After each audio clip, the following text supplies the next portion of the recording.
Okay, let's unpack this. What if you could have a shortcut to, truly understanding your heart's health and then actually do something to protect it right from your phone? That's pretty much our mission today. We're diving deep into the critical landscape of heart health, the alarming rise of cardiovascular issues, especially in younger populations, and we're exploring a really innovative approach using AI and gamification to tackle this challenge head on. This deep dive is built on a stack of sources you shared with us, including some fascinating research on conversational AI, surprising insights into what makes gamification work, and real-world experiences from the front lines of health tech. Yeah, and the real aha here, I think, is discovering that the power to prevent serious heart conditions isn't just in doctors' offices. It's really in understanding your own daily habits and getting insights that a platform like EZBEAT makes astonishingly clear and, importantly, actionable. So, our mission is to equip you, our listener, with some foundational knowledge about heart health science, and then explore how technology can empower you to prevent these common yet serious heart-related conditions before they become critical. Right, making prevention the focus. And the platform really leading this charge is EZBeat. It's an AI-driven co-pilot for your heart, developed with a clear, ambitious goal to prevent the preventable. Exactly. And to really get why EZBeat is so critical, we first need to confront sudden cardiac death, or SCD. Now, this is a topic that's often misunderstood, so let's clarify. A lot of people confuse it with a heart attack. A heart attack is more of a plumbing problem, a blockage. Sudden cardiac death, though, that's an electrical problem. The heart just abruptly stops functioning, usually because of an irregular heartbeat. Now, with immediate intervention, like CPR or a defibrillator, a cardiac arrest can sometimes be reversed. But SCD is the tragic outcome when those interventions fail or aren't available in time. And critically, SCD accounts for most cardiac-related deaths. It's typically caused by underlying heart conditions that are often undiagnosed until it's too late. That's sobering. It is. And the trends, particularly in India, are incredibly alarming. We're looking at an estimated 500,000 to 600,000 SCDs annually. And here's what really stands out.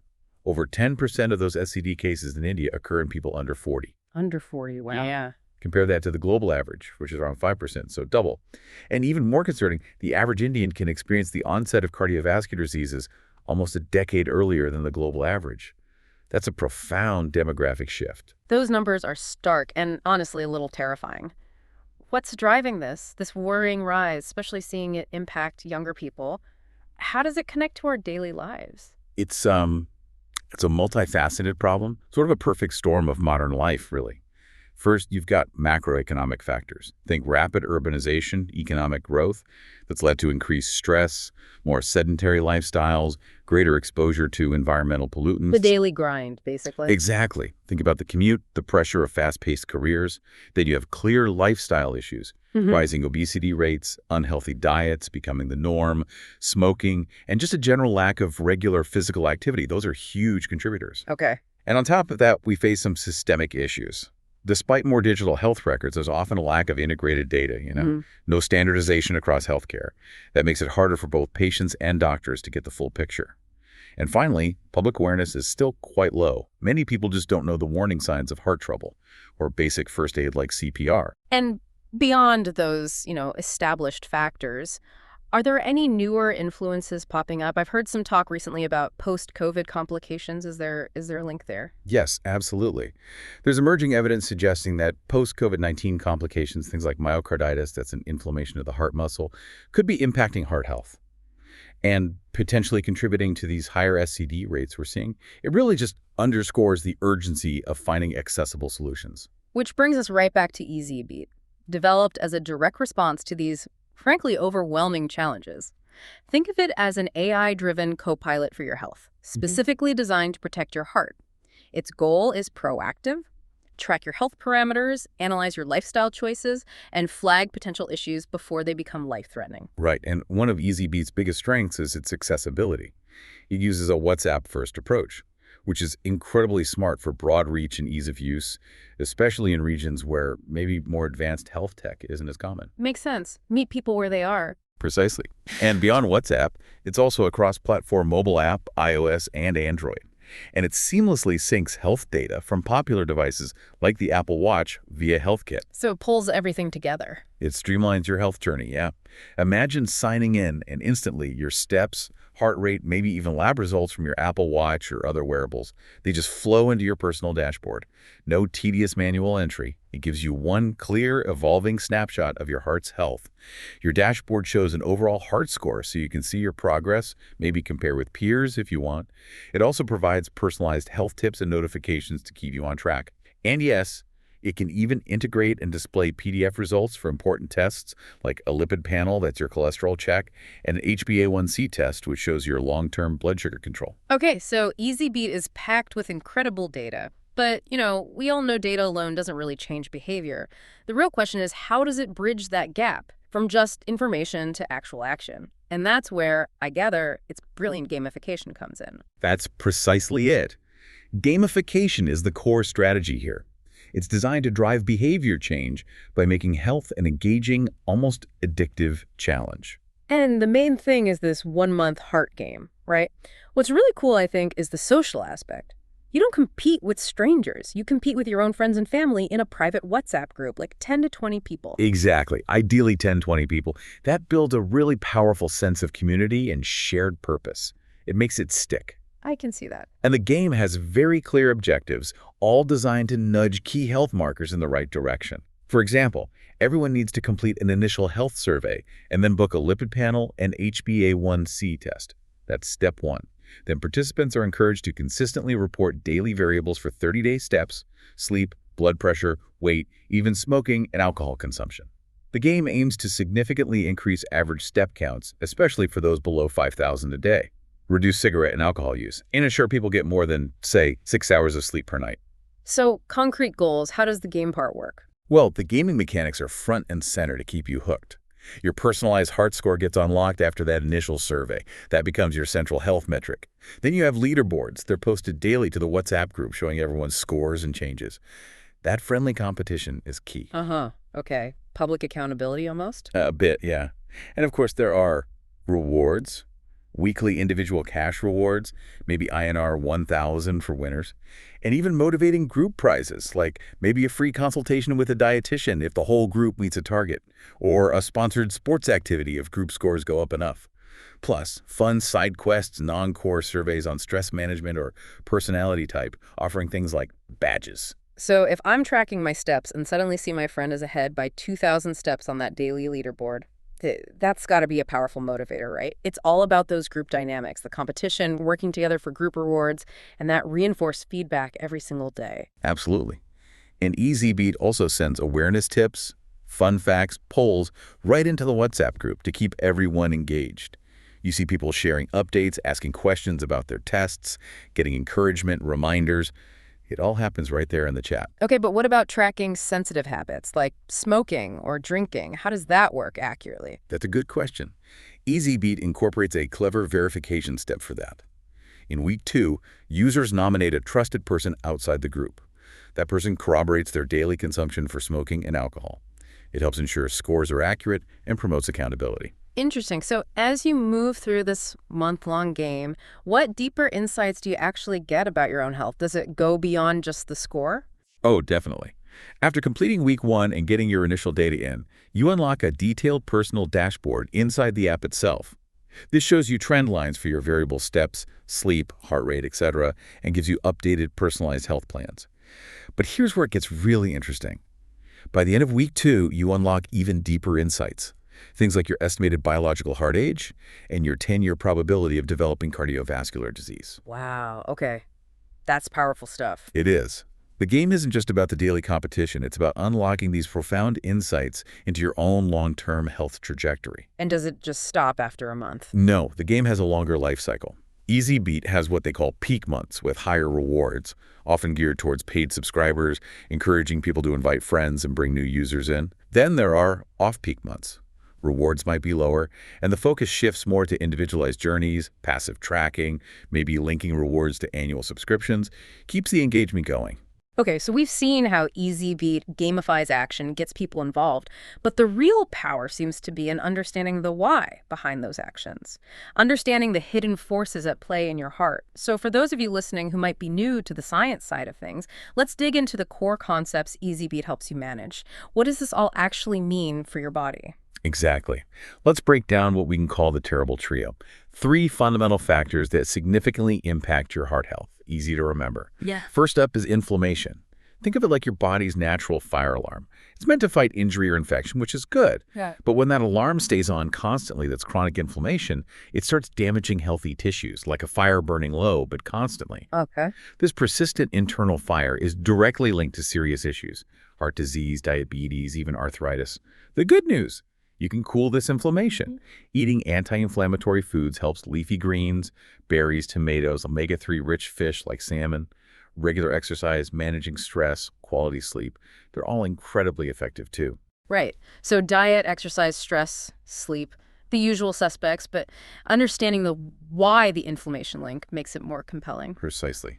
Next in the trio, insulin resistance. This happens when your body cells stop responding properly to insulin. Insulin is the hormone that helps sugar get into your cells for energy.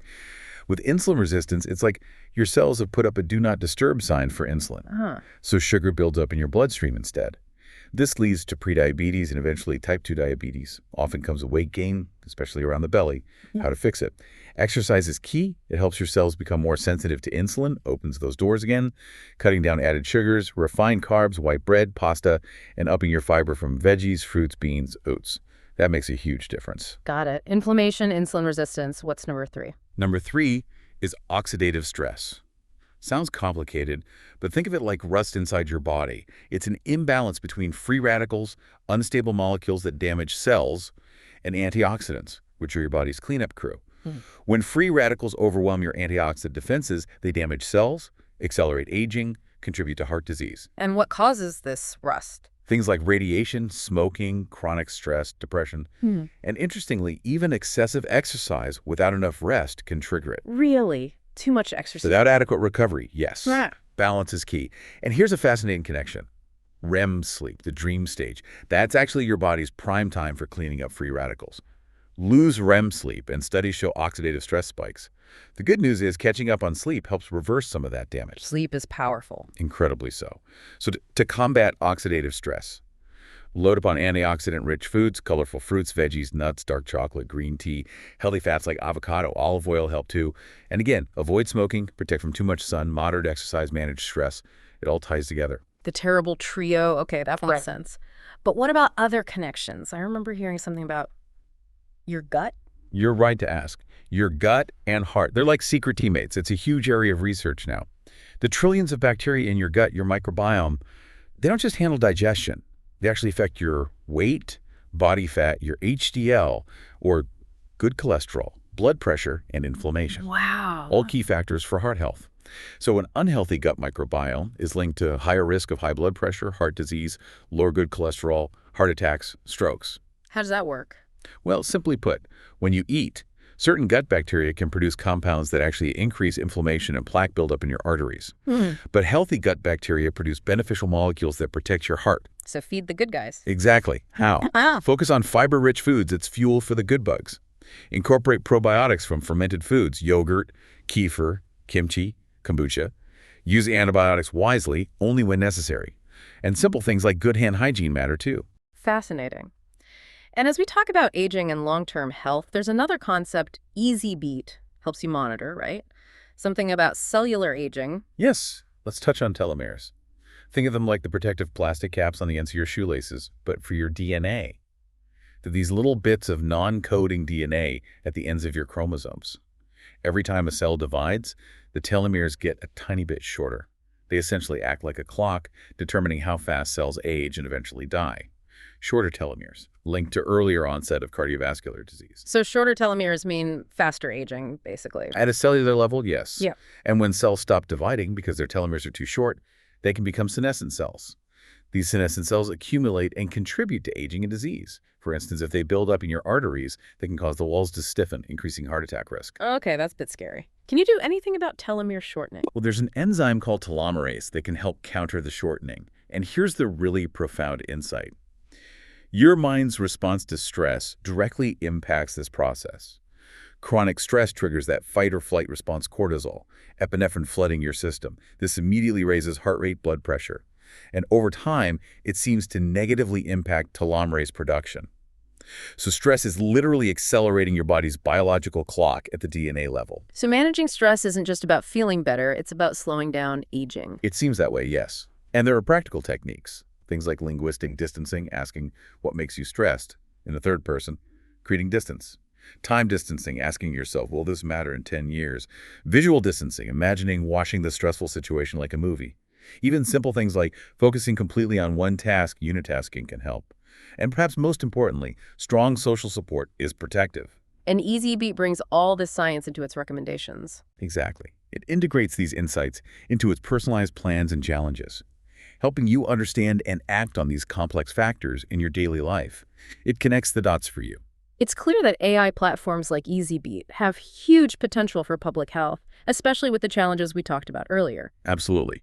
They can significantly offload the workload for healthcare professionals, letting them focus on more critical cases. And crucially, they can reach underserved populations who might not have easy access to traditional healthcare. We've seen parallels, actually. There was an AI chatbot called CareCall that successfully helped mitigate loneliness in seniors through open-ended conversations. It gave human operators a much better holistic understanding. That shows the potential. It sounds almost like a perfect solution, but with any powerful tech, especially AI using these large language models, there's always a flip side, right? What are some of the biggest concerns or challenges you see, especially with sensitive health data and just managing user expectations? That's a really important question. One challenge with LLMs, the tech behind many chatbots, is what researchers call uncertainty in control. It's hard for developers to absolutely guarantee the AI will only give appropriate responses or tailor conversations to very specific health questions that, say, health authorities might want asked. It's like checking if someone took their meds. Exactly. You can't fully guarantee an LLM will ask those specific necessary questions without a human overseeing it closely. There's also the challenge of lack of long-term memory in some systems. If the AI doesn't remember past health details or conversations, interactions can feel impersonal, and truly personalized follow-up becomes difficult. And finally, managing user expectations. Users might think the AI can connect them directly to emergency services or social welfare programs. That might be beyond its scope, putting an unexpected burden back on human operators or support staff.